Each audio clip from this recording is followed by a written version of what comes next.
IVM.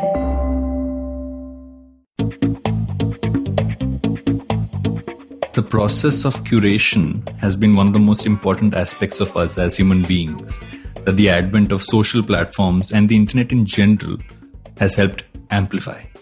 This has also enabled individuals to build platforms and business models over the pillars of curation and discovery, which with the addition of commerce have become robust models to scale. One such platform that has scaled what was once a Tumblr blog to what is now a new age curation and commerce platform is LBB, Little Black Book. And I have its founder and CEO, Suchita Salwan, on the show this week to talk about curation, content, scaling up smaller new age brands, so much more across the landscape of publishing platforms and content marketing. That's what's ahead on this week's episode of Advertising is Dead. I'm Varun, the co-founder and content chief at The Glitch. We're right back with Advertising is Dead. How many times have you motivated yourself to improve your sleep or lose weight or be more productive? How many times have you failed? Hi, my name is Ashton Doctor. Tune into my show, The Habit Coach Podcast, where we focus on creating small, tiny habits to improve your life instead of those big, impossible tasks. So make listening to me a habit every Monday, Wednesday and Friday on the IVM Podcast app or ivmpodcast.com or on your favorite podcasting app. Welcome back to Advertising is Dead with Suchita. Hi Suchita, welcome to a recording on a Saturday when you should have a long weekend. Thanks, man, Varun. I appreciate doing this right after my book club. I will have a lot of unnecessary gyan to jhado through this podcast. Perfect. So brace yourself. One of the things which I realized, we had an interaction around the time I was doing the series with Upgrade and LPB. And then I realized that I do this thing where I go to, it might seem weird, but I go to people's LinkedIn's and their Instagrams just generally to see, it kind of gives me insight into the kind of people they are. I realized, and I was saying this to you before we started recording, that going to your Instagram felt like I'm going to a curator's Instagram page who also runs what was traditionally a curating platform. So that is your thing. Has that always been your thing? I think for me, I've always been up for trying anything and everything. So I will give everything a shot once.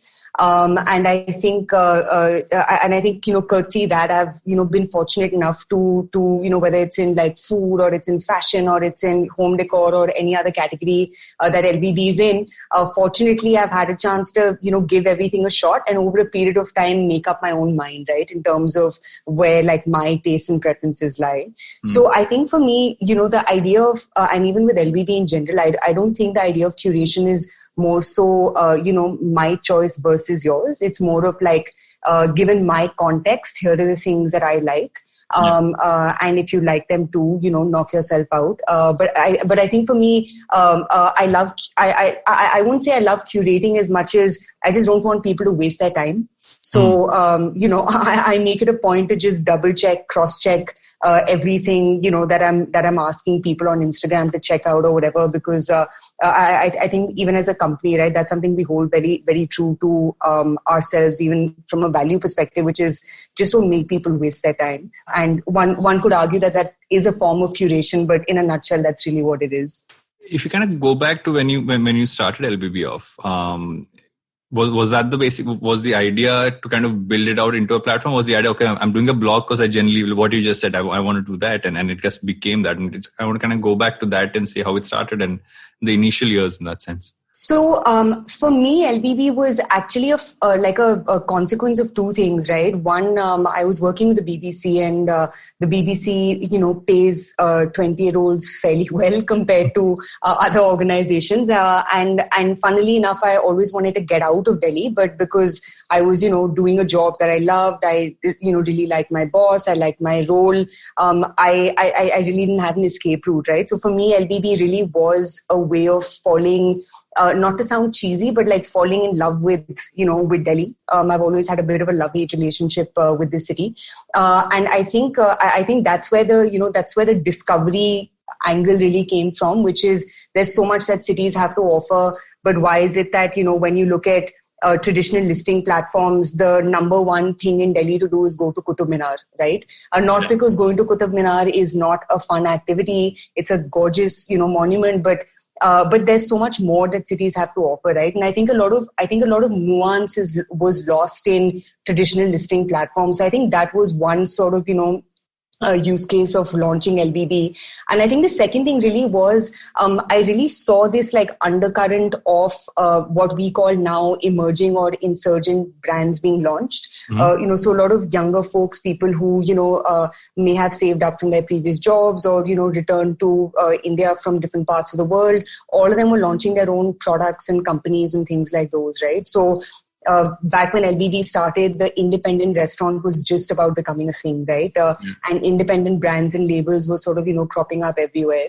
And really what LBB is that at the end of the day is it really is and it was always designed and sort of, destined to be, it was meant to be a place where the quote unquote, underdogs like brands that would otherwise never get found on a Google or, get found on Facebook unless, some celebrity spoke about them. It was a place to find those brands, which fortunately now have become, as one would say, mainstream. But back when LBB started, it really was about creating a platform for the nuances of local life. Which get lost in, traditional listing platforms and traditional, UI, UXs that don't really incorporate for nuance in discovery and consumption. You make an interesting point about the cities we live in, right? Even if I go back to, and I don't come from a city, I come from what used to be a town, now is called a city. But I've always realized that if you ever went looking for what do I go see in the city, where do I go eat, you'd always get the cliches. Like anybody says, okay, go to Hyderabad, have biryani, they'll say go to Paradise, right? Which is not necessarily the best biryani you get in Hyderabad. But in general, what also I felt happens, you'd go word of mouth. Was the idea also to kind of make it seem like, okay, this is not from like a publication. This is from real people putting out real things they've experienced. So you almost have a first person perspective on something. Absolutely. And I think that's what we hold very true to even what our company is today, right? Where everything is tried and tested. So for example, even when I share, things that I love on LBB, it's coming from a place where I've, bought the product, tried it, tested it, and therefore it's being recommended. I do think obviously, with time, given that, when we started out, we hardly had 10,000 monthly active users. Today we have closer to 5 million monthly active users. At 5 million MAUs, your tastes and preferences and your context of your user base also change, right? So we've obviously had to adapt for like a larger sort of range of a larger spectrum of tastes and preferences. But at its core, it literally is exactly that, right? Where everyone there's no such thing as good or bad, right? There's no such thing as, this is like a great place for biryani and this sucks, or this is like the only place that you should go to buy sarees. I think a lot of it sort of comes down to there are nuances in each of our personalities that make us unique and that give us a point of view. And LBB really is where you can find a little bit of, your point of view on your lifestyle through our platform. So I think that's what it is. And like you rightly said, that element of trying and testing everything out is very much like ingrained, in all of us, because that's the only way you can recommend, right? How do you recommend something that you haven't, touched or felt or like tried yourself?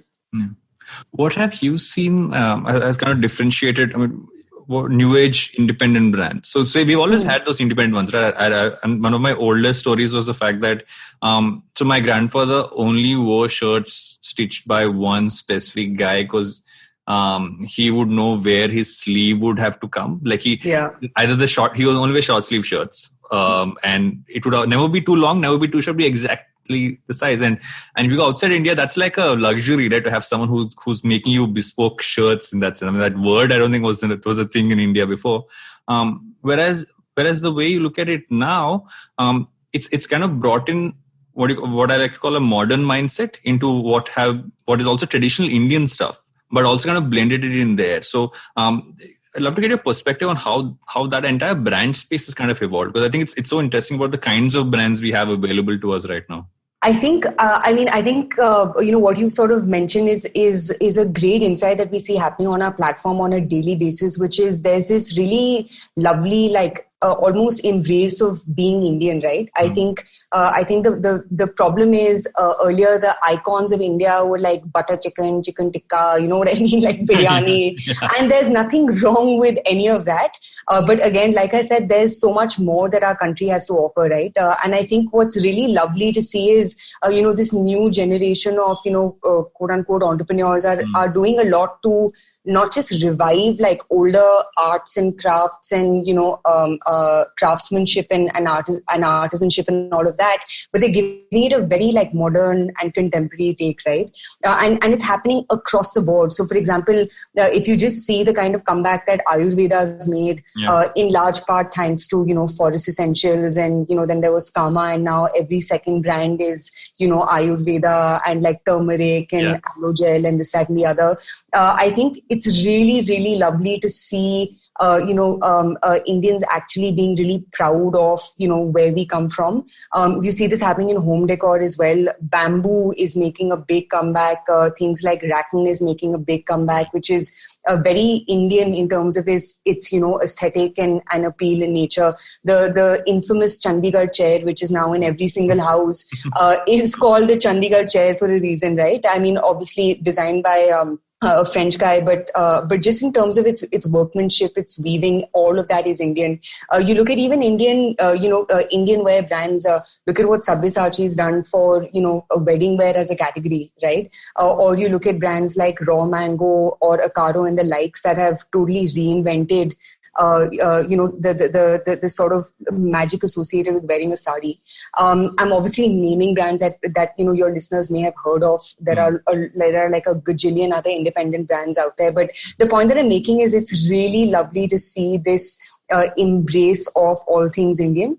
But again, modernizing it for a customer who wants to very much be connected with their history and their culture. But also want to signal that they have, that they're a little elevated from their, say parents' choices, right? And I think it's that little edge, right? That edge of Napa Dori, that it's that edge that makes all the difference. So it's truly remarkable where every single day we see hundreds of brands come up, and all of them really are a celebration of what our country has to offer.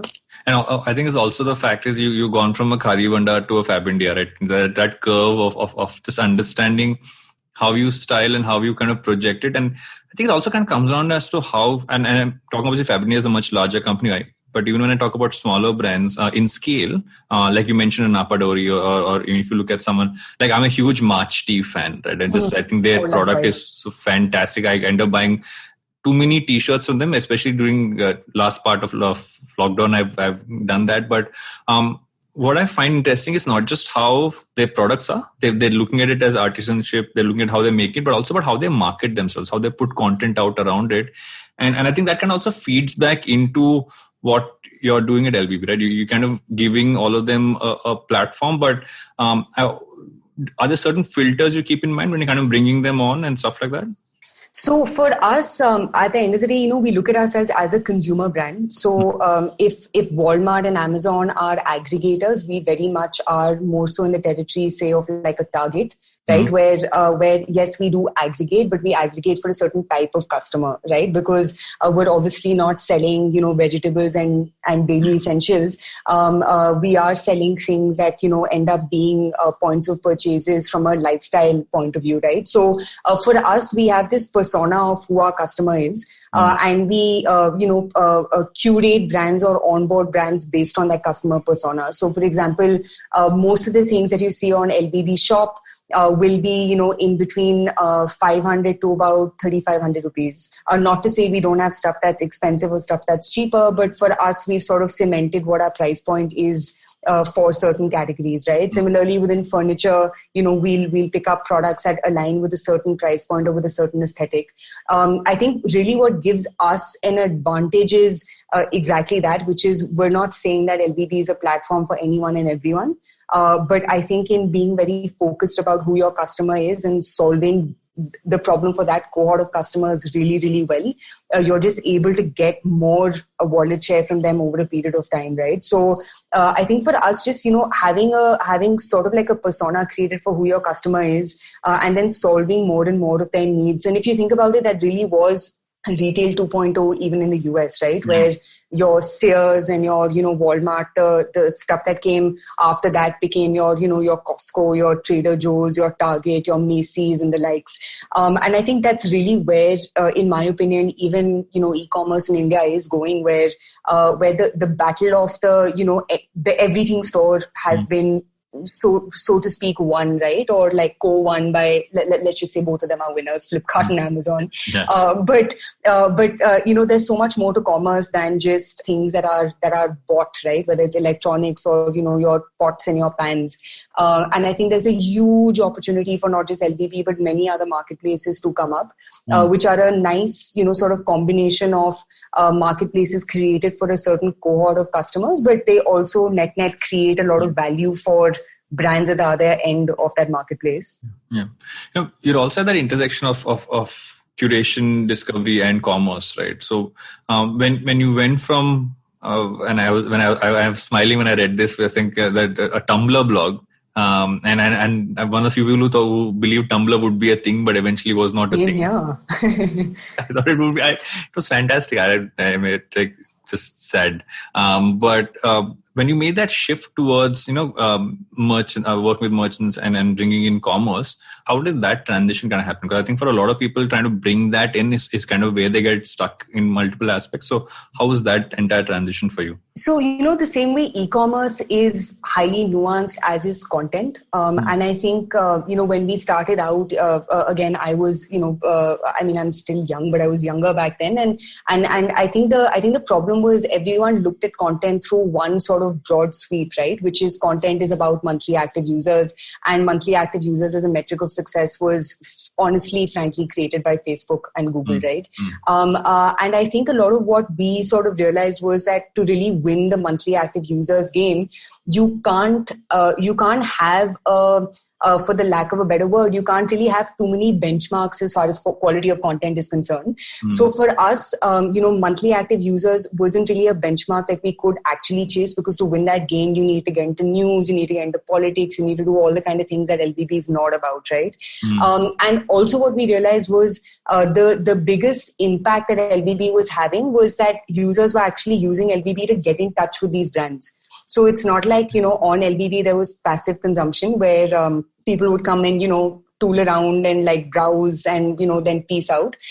People would actually come to LBB, spend like 6 minutes reading up about one single brand or, browsing their products in their catalog, and they'd actually get in touch with the brand. So for us, what happened internally was we realized that our North Star cannot and should not be like time spent on monthly active users. It's a better spend of our time, energy, and investment in looking at, what is the pace at which we're able to make connects in between users and brands. And I think when you get closer to understanding, what your business is really about, that kind of changes, what your business model is, and also avenues for you to, to monetize, because at the end of the day, that's important for every business, right? So I think for us, commerce really was the way to problem solve for the customer much better, because what we saw was that this customer keeps coming back to LBB to like get in touch with another brand. But the problem is a lot of the brands that were recommended on our platform either were only offline or were online, but if I've never heard of this brand, why would I swipe my card online on their website? Delivery timelines were unpredictable, so even to date, even if I'm shopping on a Shopify website from XYZ brand, I still don't know when the hell my order is going to reach me, right? Because the nature of the merchant. So for us, what became really important was let LBB be the stamp of approval. And we'll just remove as much friction as we can in the sort of customer funnel from discovery to transaction. And over time, through content, create more like love and belief around all of these brands. But through commerce, if a customer wants something, they should easily be able to go from, hey, this looks cool, to let me add the cart, to let me check out, and my money is safe with LBB. So I think that's really where, we came from. So for us, commerce wasn't necessarily like a thing we had to do. It was just us solving this problem of how do you connect users with India's emerging independent brands better. And commerce is one of them. We have inquiries on our platform that are like a bajillion ways in which, connects in between customers and merchants can make. And I'm sure we'll keep evolving our offerings on both sides as we move along. What's, especially during that period and even now, what has surprised you, or rather, what have kind of been things about the consumer that you've learned, which you felt, okay, man, this is interesting. I didn't think of that consumers would kind of look at things this way. And have there been moments like that? What have those insights kind of been? So many. I think one definitely is, I think people think there's this like wrong notion that people buying emerging and independent brands are like, young 25-year-old somethings. Yeah. I actually think choosing a particular kind of lifestyle is a state of mind versus like a state of age. And you could be, an 18-year-old who's super curious, or you could be like a 58-year-old who's super curious, but, you can still very well be an LBB customer, right? So what we actually did was we removed age as a barometer, or as rather as a parameter for, how we looked at customer acquisition. And we actually started segregating our users based on, their areas of interest or what really piques their curiosity. So I think there's a bit of a misnomer around, the kind of people who like buying emerging independent new age brands. It's not necessarily your cool kids. It's a nice diaspora of customers, who just want to signal, to their friends, family, or even to themselves in terms of the lifestyle that they have. I think the second interesting point is I don't think India is a price conscious market. I do think it's a extremely value conscious market. Yeah. And this is actually a conversation we have with a lot of our merchant partners, which is really think through your pricing. Because, 100 rupees here and there to a merchant, may mean a lot, but to a customer, it matters even more, especially if you can't justify why you're expecting a customer to pay X rupees for your product, right? And that's where storytelling and content plays a big role. And that's why our universe isn't just commerce, there's content and community, which is an integral part of it as well, right? So I think the second big thing is I don't think the Indian customer is price conscious as much as you need to have a really good reason, as to why you're making them pay the amount of money that they're paying, for your product. So I think those are the two big ones. Age is, I don't know if age is the best way to look at consumer cohorts. And frankly, neither is price. It's more, value and like psychographic metrics. Because now this customer is drawing inspiration from a million different data points, right? Like earlier, we all grew up watching like Bollywood and like a few handful of Hollywood movies, right? So when I was like 15 or 16 years of age, our like, heroes and icons were like your Shah Rukh Khan or your Kajol or your, Julia Roberts and Richard Gere, whoever else. Yeah. Today, you and I are drawing inspiration from the 5,000 people that we follow on Instagram, the 6,000 people that we follow on Twitter. So frankly, like my aesthetic isn't coming from, Julia Roberts' hair in like Pretty Woman. They're coming from like 600 different people whose content is hitting me left, right, and center. Yeah. And I think just knowing that your customer has very different, tastes and preferences even across different categories. So the same customer who may be, very price conscious when it comes to fashion could probably splurge when it comes to home decor as a category, right? I think just knowing that your customer is much more than what you can put on an Excel sheet.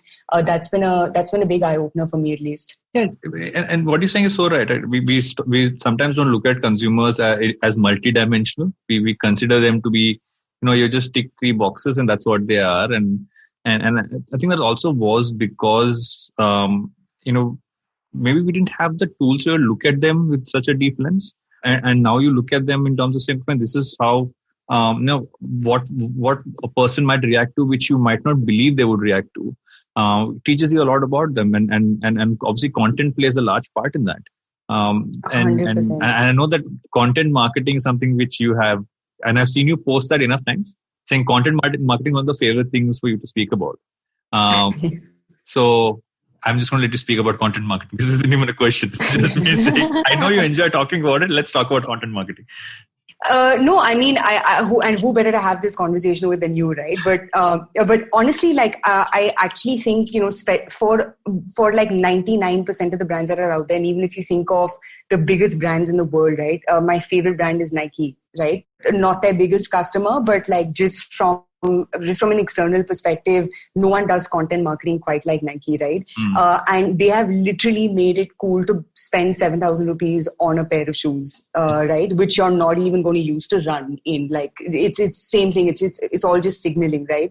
I think for me, a lot of the way I look at content marketing, and even when I'm talking to other co-founders or brand owners, I think a lot of what needs to change with content marketing is people need to start looking at it more as a tools to an end as opposed to an end in itself. Yeah. I think the problem that I see with a lot of marketers is they kind of look at marketing as content marketing specifically as what's the ROI going to be at the end of this video, or what is the ROI of this particular article, etc., etc. But I think what marketers don't realize is that similar to your brand, your content also needs to be looked at from a long-term view, and I think that's what makes the world of content so much fun, because you can't really game it. You know what I mean? It's not like Facebook and Google where you put $100 and then you figure out mera CAC kitna hai, and then you keep optimizing for that cost, right? Content marketing is actually really where the fun lies. And I think what I'm happy to do is, maybe talking about other brands. Like recently I spoke about Asian Paints, and I love how they have thought about their content, right? Because not only have they thought about their content in terms of what that content looks and feels like, but they've also thought of it from the lens of who the creator of that content is. And that's why their partnership with, Street Art India is super interesting, because they actually like double down on their investment in a creator. And then they just counted on that creator to, sort of like give you results in terms of those, beautiful murals that are all across India. I also love what they've done on YouTube, where they've taken the idea of they've taken the idea of having a beautiful home and they've made it a thing. And really, when you think of the best brands that are out there, the truth is they look at content as something that compounds over a period of time, as opposed to something that gives you, instant results, because it frankly doesn't. But I think that's what makes, content marketing fun, where it's this whole world of, like creators and tools and levers and inputs, and all of that sort of has to come together, to deliver results for you over a period of time. One of my constant conversations with so many brands has been the fact that, that these brands need to have a publisher mindset, and it sounds like catchphrase, but when I explain it, is the fact that you're programming it the way. And my general example has been how television channels program themselves, right? Traditionally, they would look at it as okay, I'll have a couple of tent poles in a year, I'll have a couple of smaller pieces through the year, and then over the year I would span it out and I would spread things out. Some things will work, some things won't, but you're looking at it as a long-term piece and not necessarily something that is like you said, it's not an instant gratification. Some pieces will become that, and that's great when those things happen, but that's not what. Content is not a flash in the pan investment. It's a long-term piece. 100%. And frequency is therefore extremely important. Yeah, and like the Asian Paints example is great, right? Because I think what Asian Paints does very smartly is they balance out the product and the feeling of the product, almost like that value and values piece, product and the feeling it gives you. And you will not have an Asian Paints piece that doesn't have the product in it.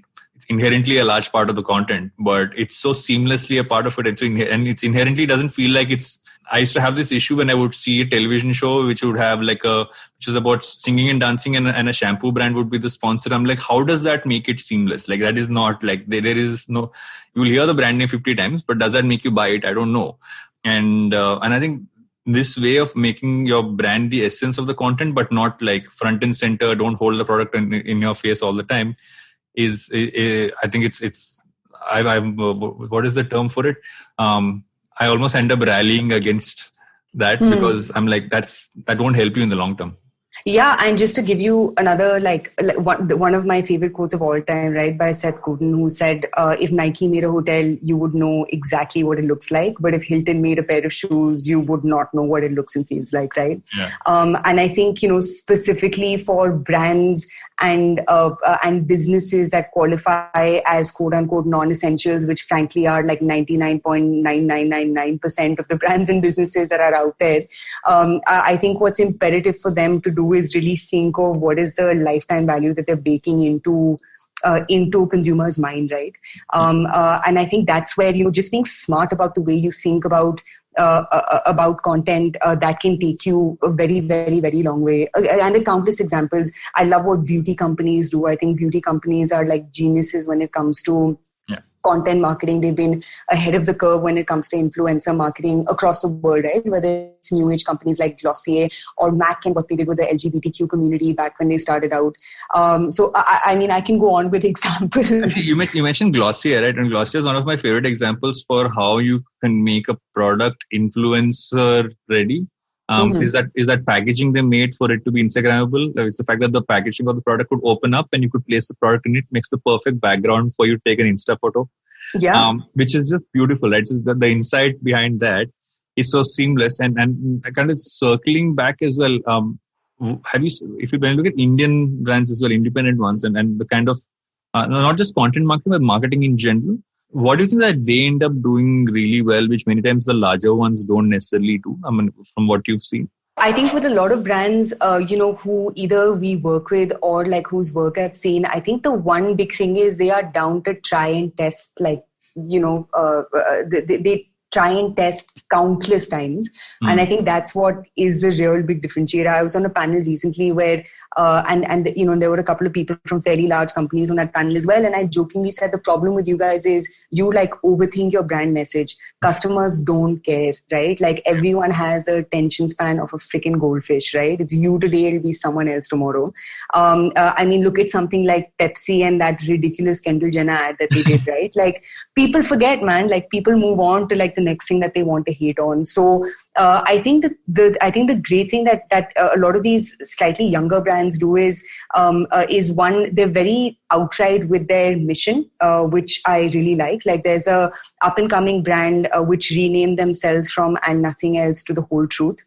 I have my own opinion on the rebranding, but keeping that aside, they are like very, mission oriented in terms of they want to make sure that their customers have all the facts and the data points about what they're consuming and what they're eating, right? So they'll break everything down, brown sugar versus dates versus jaggery versus honey versus whatever. And I think that's what I really like with a lot of these brands, where they'll pick something and then they'll stick to their guns. No Nasty is another t-shirt brand that I love. Even they're or the Summer House, right? All very like mission oriented, and they'll stick to their mission, and they won't sort of change things around just because they want to make a quick buck here and there.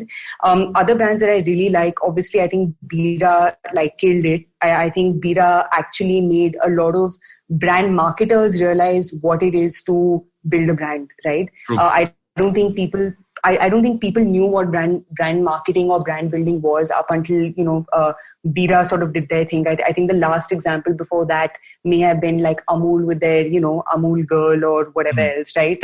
So Bira I think was just genius, and everything in terms of the genre of music that they associated themselves with, whether it was hip hop, and then their association with that Ranveer Singh movie whose name I'm forgetting, Gully Boy. Yeah. So they were great. I love what Epigamia does. And again, it's just, they also have fun with their product, right? So I think with a lot of these brands, they don't try like complicating the message for customers. I think they sort of, distill the message down into like one or two very crystal clear action points for users.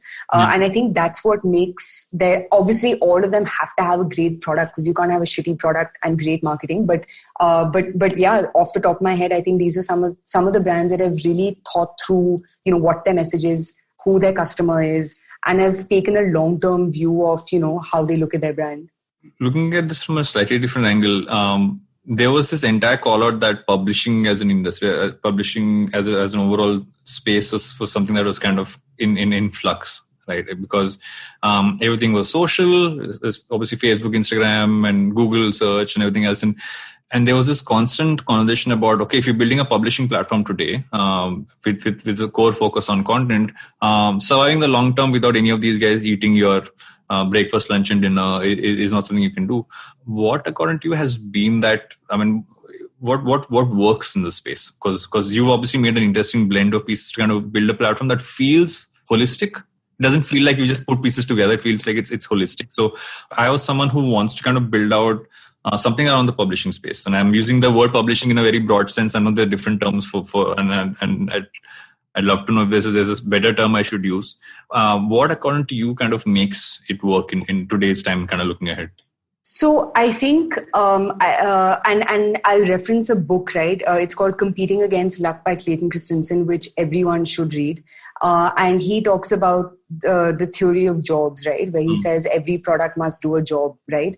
Publishing is not a job. So if there are people who are like, on this and are in that industry, publishing is not a job, agency is not a job, right? You need to think of what is a job that you're doing for your customers. And publishing could very well be a part of the job that you do, but or like a way in which you get the job done, but it's not the job to be done, right? I think the way I look at it is actually what's happened is people have realized that I really don't need this to do the job, right? If I needed news, the job is being done much more efficiently by Twitter, right? Or if I needed like clickbaity content, right? The job is being done much better by an Instagram or a Facebook or, whoever else may come up tomorrow. And I think that's where I'll actually give you the example of, forget LBB, but like look at Netflix, right? Where they reinvented the job to be done. And the job to be done for Netflix, frankly, was at-home entertainment, right? So so they're not in the TV industry, right? And I think just being able to articulate who your competition is and what the job that you're doing is extremely important, because otherwise you'll just piss away time on creating, platforms that are overtly technical or platforms that, have like 2,000 things going on, but that platform still wouldn't do the job for you, right? So for example, for us, for instance, the job that we're doing is removing friction in between a customer and a brand that they could potentially buy from, right? So anything that we bake into our product, it's doing the job of how do you help creative customers access creative brands and products. And then any feature that we launch, any investment that we make is always centered around that job. So maybe improving our CMS is an investment that we make in improving that job, right? Maybe adding, user-generated content on our platform is a feature that we add to do that job better. But everything needs to be centered around, some sort of like a job that the brand or the company or whatever else is doing for either its users or its customers or merchants.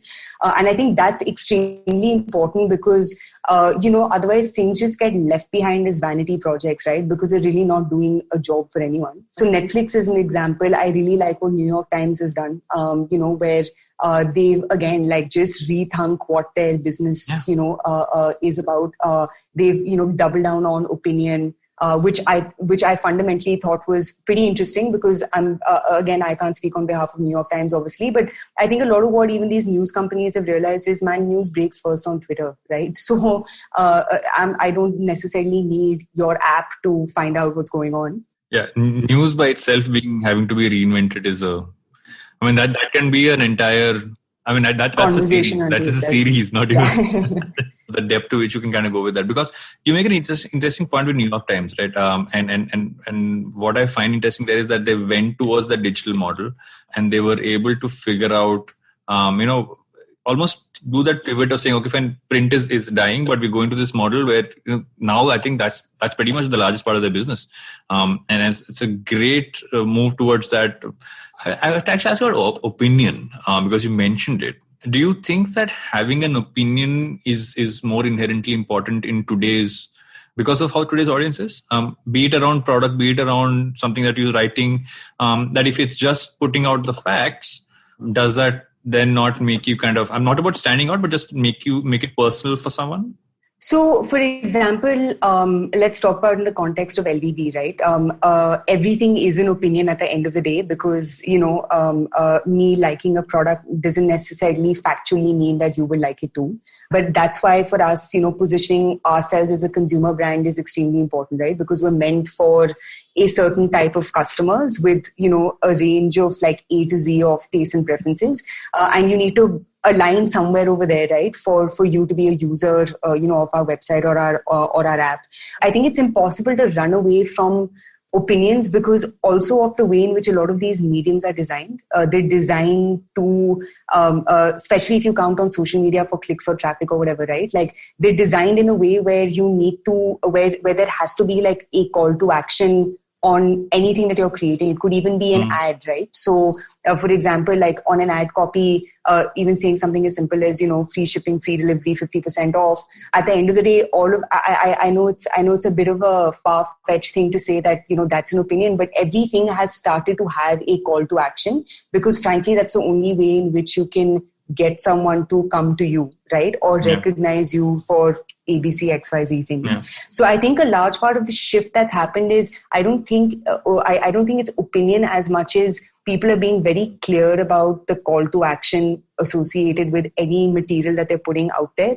Because I'm not posting on social media as, or like LVB is not posting on social media because we want to give Instagram more business, right? We're posting on social media because we want to get more users to our platform. Yeah. And I think therefore being very clear about, the use case of your product becomes extremely important. And that's why you see organizations being very clear about who their customer is because especially in today's day and age where, you have your big five who are owning pretty much like 90% of the pie. Yeah. For you to even squeeze 1% of the remaining 10% that's left, you really need to stand for something, right? And I think that's really what it is. It's more, what is my call to action? And one could argue that is a form of, opinion or like projecting, taste and preferences on a customer. But frankly, that's really what it takes. One of the things I'd sent you as notes before getting in was the fact that I wanted your perspective on something which I have a personal issue with is when we talk about entrepreneurs. If they're guys, you never say male entrepreneur, but when they aren't guys, is the way I put it. You end up putting a gender piece in front of it. Do you have a perspective on? Because I've also realized that calling someone a female entrepreneur is as wrong as calling them a woman entrepreneur. I saw the news about the Goldman Sachs.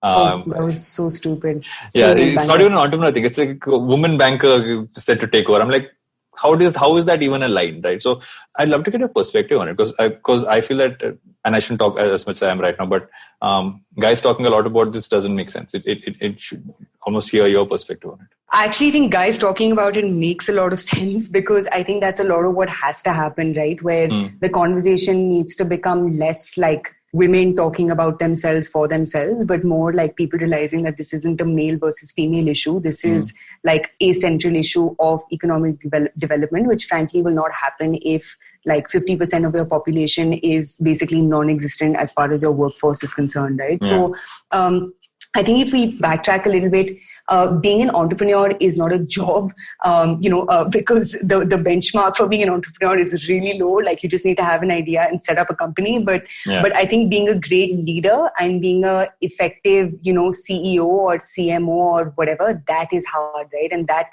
requires a lot of work. So I think more than the issue around women entrepreneurship, I think generally there has to be a conversation around women in business and women at work, because there are a lot of challenges that women face no matter what field that they're in, right? And again, not to sort of put the ball in your court, but I'm sure you've seen it with your wife, with female friends that you may have, where you just have to put in. It's just harder, man. Like it's very difficult for me to articulate exactly why, but it's harder. Let me say this, right? I think for me, I've kind of had it easy-ish because the field that I am in, I have a male co-founder who's also technical. So I would have been really screwed if I was like female and non-technical. But I have a male co-founder who's technical, and I think I haven't really been at the receiving, apart from like dumb shit, which most women are used to. I haven't been at the receiving end of anything that's like, shocked my insides, and I have just been like, oh my God, what is this? But I do know that it happens and that it's prevalent.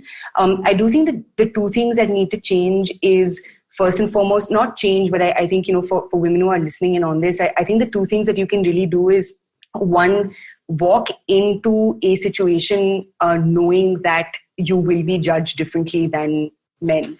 And I think that's extremely important. And I wish someone had told me this earlier, because I think when you know that you're going to be judged on parameters that aren't even in your control, you just put in the work that's needed, right? So if I know I need to work 200% more than, Dhruv, I'm down to put in that 200%, but someone needs to tell me that this is what it's going to take, right? So I think sometimes just knowing that you're going to be treated differently gives you an advantage, because then you can put in the work that it takes to, still be as good as you are. I think the second thing, which is really a mindset change, is, people like bucketing, women and men within the leadership landscape as like, just because she's a female, she's going to have feminine leadership skills, and just going to have more empathy and going to... Yeah, and I think that's really what the differentiator is, right? You could be a female and have a masculine leadership style, and or you could be a male and have a feminine leadership style. But just because you are a gender doesn't mean your leadership style necessarily gets extended, through the gender that you have, right? Yeah. And I think that's really important for people to realize, where there is this assumption that because you are female, you will be more nurturing and you will care more, right? And you will like be polite, and you'll find a way to, pivot conversations where everyone's made to feel comfortable. I think that assumption around women needs to change, though I do think it's changing, because I do think there are a lot of women across many different fields, whether it's in, acting, or it's in, business, or it's in design and art. A lot of people are challenging the notion of, leadership styles. And are sort of like giving acknowledgement of the fact that just because I am X gender doesn't mean my leadership style will necessarily be, literally the same as what my gender is. So I think those are, it's tough. I'm not going to lie, but again, like I said, there's no point like dwelling over how tough it is. You kind of need to move on with it, right? And at least these two things, right? Being very clear about this is my leadership style, right? Just because I'm a female doesn't mean I'm going to wipe your tears. So like, please don't come to me crying, right? Like, unless something really bad has happened, I'm happy to help you out. And I think second, like just knowing that I'm going to have to work twice as hard as anyone else, which I frankly don't have a problem with. But now that I know it, it's just, it's become a bit of an advantage, right? Because I'll put in the work. If I was, a lot of people who listen to this podcast are young, right? They're starting off their careers, early years of their careers and stuff like that. So if you had to kind of turn around and give them a few, and if they want to work in this space, if you had a couple of pointers, kind of give them saying, this worked for me or this will work for you, what would those be? I don't know. I think one, like definitely work first. I started LBB when I was 23. And I bootstrapped LBB for about 2 years before, raising our sort of first round of investment. And I think I wish I had, taken out the time to just grow up a little bit. Because even you're evolving as a person, right? In between that age. And I feel like I've like literally become like a 60-year-old senile person over the past like 7 years. But the point that I'm making is, I would highly recommend working at organizations before starting out. I think if you want to work in the general sort of landscape of startups or, commerce or, discovery and content for that matter, I would say figure out a way to be a generalist, because I really think, that's what it takes to succeed. And when I say be a generalist doesn't mean, you should know what you want to do, but be comfortable trying your hand at a bunch of different things. Because those bunch of different things sometimes actually make you better at what you are, right? So what makes me a good curator in an essence is that I have an open mind about everything. So, I can recommend podcasts to books to like furniture brands. But so the range comes in the, categories, but the real specificity comes in just having an open mind. And I think, I just say, have an open mind, develop different skills, take your time to figure out what you want to double down on. If you want to start up, please work at other organizations, learn a little bit in terms of how to structure companies and this, that, and the other. And that's what I'd say. You mentioned recommendations, so that's actually the part I want to get to now is that, so I do this segment towards the end of every episode called The Humans of Advertising. Some random questions, some recommendations, mostly random stuff. So to kind of kick that off, I think this question is going to be interesting for you because I know that you consume a lot of different things. What would people be surprised to know that you're a huge consumer of a particular thing, consumer of, are obsessed with? What is that one thing which is like, really, you're into that? Like, what would that be? Oh my God. Selling Sunset on Netflix. It is the trashiest show on this planet. No one knows this, but I consume so much garbage. It is like the garbage is amazing. Oh, I love it. Keeping Up with the Kardashians, I live on that shit. No, but jokes aside, actually, Selling Sunset has been my best discovery of 2020. That. What can you put together in an instant? Oh God, like food-wise? This is the open-ended question. Could mean anything. What can I put together in an instant? I don't know, content. I'm super quick. So there, content. So I'm going to ask you for recommendations, because it's you. I'm going to give you categories. I think I'm going to spread across books and podcasts, and like you choose a bunch of categories. Let's do recommendations across all of those in recent times or over time. But you can take a pick. Yeah, I don't think anyone will take my recommendation seriously after I said Selling Sunset. But now that that's done, I think books-wise, I'm reading this book right now called Psychology of Money by Morgan Housel, which is fantastic. I haven't been remotely interested in finance, and that book makes it, mildly interesting. Another one that I read recently is Being Mortal by Atul Gawande. And apart from the fact that I have a gigantic crush on him, because he's just so smart, his book is fantastic, and it's essentially it questions the idea of mortality, right? And lovely book. I don't want to ruin it for your listeners. From a podcast perspective, I think the two ones that the two more recent ones that I heard that I really like is Smartless with Jason Bateman and a lovely one. Will Arnett. Oh my God, they're so funny. They're so ridiculous. It's funny. I feel like I am Will Arnett. If I ever had to make a podcast like that, that would be my character, which tells you more about me than I should. And I think the other one, which I recently found that I can pull out for you, is People I Mostly Admire. It's by that. Yeah, it's lovely. I actually started listening to that as well. Both recent for me, and both people I admire. That one, it's such an interesting premise for a show. It makes you want to listen to it. 100%. And I think especially with the host, right? Because he's very like nonchalant about his guests, even though his guests are all like gangsters. He's very like chill about talking to them. But those two I'd recommend. And my general last question is always, why will advertising not die? But over the last couple of episodes, I'm evolving it. So why will content not die? I think content will not die because humans at their nature are emotional beings. And I think, content will always appeal to that the right side of your brain that gets a kick off of emotions, right? And that's why content will never die, because emotions will never die. I mean, I wish they did, but that's a joke. That's a joke, guys.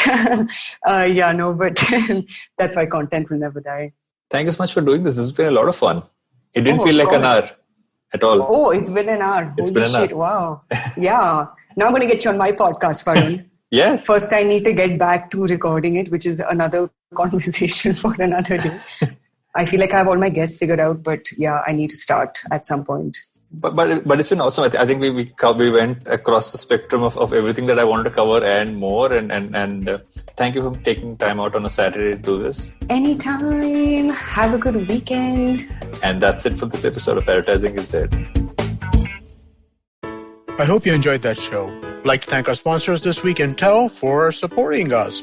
So Jasleen Royal came on Storytellers and Storytellers this week with Vineet. It was a really interesting conversation. Do definitely check that out. Hamsini Hariharan is back on the Pragati podcast after an extended absence. Hamsini was one of the original hosts along with Pravan, but she was unable to continue. But we're glad to have her back. She's talking about her experiences since she left. She's been studying in China. Definitely check that out. You'll enjoy that. Abhijit Ganguly was on Cyrus Says a couple of weeks ago, and he had such a great time, and we were so happy to have him on that we asked him to join us for Cocked and Bull, and he was on this week. Do check that out. And lastly, I'd like to mention our Tamil show. We've been doing a show called Kadai Podcast Ponniyin Selvan, hosted by Kavita Jiva. She has been phenomenal. She's rewritten the stories in a way which really, they speak to a modern audience. But Ponniyin Selvan is over, and she started a new story, though. The new story that she started is Sivakamiyan Sabatham. I'm sure I mangled that pronunciation, and I'm sure you'll love it if you're a Tamil speaker. Do definitely check it out. And with that, I hope to see you again next week.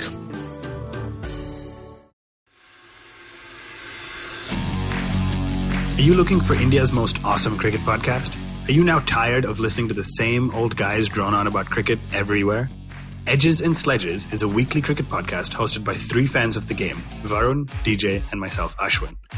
It was established in early 2018, has over 60 episodes now, and is of course now proud to be on the IVM Podcast Network. Each week, we get together from 3 different time zones, the USA, the UK, and Singapore, and we talk about things from the world of cricket, with a focus on Indian cricket. We often interview special guests from all around the world, including former cricketers and cricket media personalities. So check out Edges and Sledges, the cricket podcast, now on the IVM Network.